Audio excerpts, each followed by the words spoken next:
এখন আপনি বললেন যে কালকে কাওমি মাদ্রাসার একটা স্টুডেন্ট তাকে ধরে দিয়েছে, কাওমি স্টুডেন্টটা কেন ঢুকে পড়লো, সেইন অফ কমান্ড তো কারো নাই না। কাওমি মাদ্রাসার কালকে যে স্টুডেন্টদের যে মুভমেন্টটা হলো সংসদ ভবনের সামনে, এটা পুলিশ অ্যাকশনে গিয়েছে। আমরা দেখলাম যে সেনাবাহিনীর এক মহিলা কর্মকর্তা, নারী কর্মকর্তা, উনি কনভিন্স করার চেষ্টা করছেন। তো সম্ভবত এর পরেই কিন্তু শুরু হলো অ্যাকশন। এটা তো আন্দোলন দমনের ক্ষেত্রে এগুলির প্রক্রিয়া, এগুলোই করে। তো এখন স্বাভাবিকভাবে ভাই, আমি তো আগে বলেছি যে এখন তো এখানে নানান গোষ্ঠী বা নানান ফ্যাক্টর এখানে একসাথে কাজ করে। বাংলাদেশের রাজনৈতিক অবস্থা কিন্তু সুস্থ না, স্বাভাবিক না, স্টেবল না, প্রচণ্ড আনরেস্ট, প্রচণ্ড ঘোলাটে। এই জুলাই আন্দোলন হলো, 2 বছর ইন্টারিম গেল, কি পরিমাণ দুর্নীতি হয়েছে, কি পরিমাণ মব হয়েছে, মানুষ এখনও আতঙ্ক যায় নাই। ওকে, এখন তারেক জিয়া সাহেব ক্ষমতায় আসলেন, বিএনপি আজকে 3-4 মাস হতে চলল। পরিস্থিতি কোনো দিক থেকে আমরা সুস্থ মনে করতে পারছি না।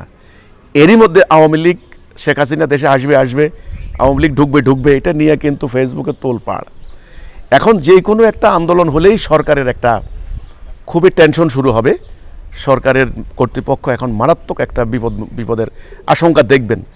যে কোনো আন্দোলন, এই যে ছাত্রদের আপনার হলো, আগে কিন্তু কোটা আন্দোলন, এই কোটা নিয়েই কিন্তু হাসিনার পতন হয়েছে।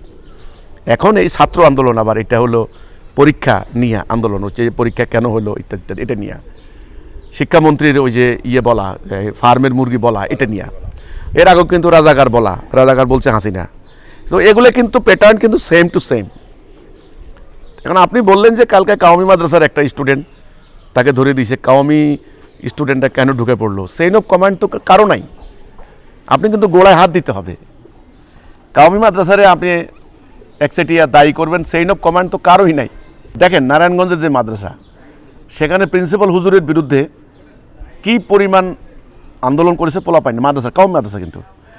তো এখন কাওমি মাদ্রাসার ওই ছেলেটা ওখানে গেল, কাওমি মাদ্রাসার মধ্যে আবার হাজার হাজার বিভিন্ন মতবাদ ঢুকে গেছে।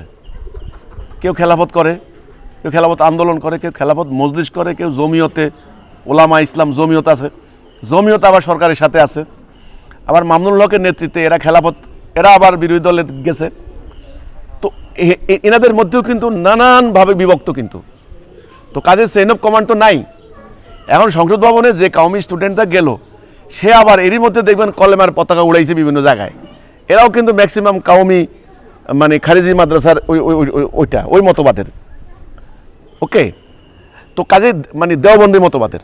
তো এখন আমি কিন্তু গোড়ার কথা বলতেছি ভাই, মানে কন্ট্রোল, নিয়ন্ত্রণ, চেইন অফ কমান্ড কারোই নাই, কোথাও নাই। কে বলে, কেন বলে, কী জন্যে বলে, কার বিরুদ্ধে বলে, কে কার পারপাস সার্ভ করছে, কে কার গোল হাসিল করছে, কে কোন এজেন্ডা নিয়ে মাঠে নামছে, কে কাকে ব্যবহার করছে, কে কাকে কাজে লাগাচ্ছে, এটা তো টোটালি একটা ভয়ঙ্কর একটা ঘোলাটে পরিস্থিতি বিরাজ করছে। এই আপনি বললেন কাওমি মাদ্রাসা ওই ছেলেটা গিয়ে কেন বিতর্কিত করছে। তো কাওমি মাদ্রাসার কোনো স্টুডেন্টদের প্রতি কারোই কোনো নিয়ন্ত্রণ নাই আসলে। এরা কেউ ওনারাই নেতারাই, কাওমি আলেমরাই কিন্তু কেউ সরকারি পক্ষে, কেউ সরকারি বিপক্ষে।